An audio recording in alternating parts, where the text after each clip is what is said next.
July మాసం 9వ తేదీ గోర్కుమ్ వేద సాక్షుల పండుగ. హాలండ్లోని గోర్కుమ్లో 19 మంది గురువులు మఠవాసుల బృందం యొక్క వేదసాక్షి మరణాన్ని ఈనాడు మనం కొనియాడుచున్నాం. ఈ వేదసాక్షులు హాలండ్లోని గోర్కు పట్టణంలో నెలకొని ఉన్న ఫ్రాన్సిస్కన్ మఠ సన్యాసులు.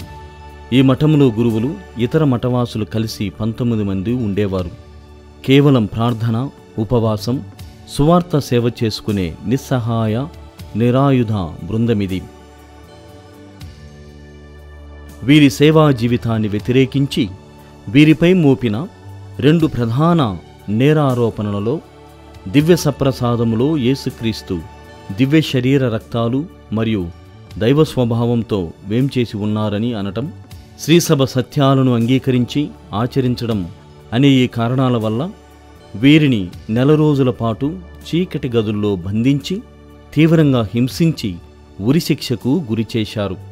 కథోలిక వేద ప్రచారం కోసం వేదసాక్షి మరణాలను అనుభవించిన వీరి మృత శరీరాలను కొందరు కథోలిక అభిమానులు ఒక ఫ్రాన్సిస్కన్ దేవాలయంలో సమాధి చేయడం జరిగింది. వేద సాక్షులు గోర్కుగారా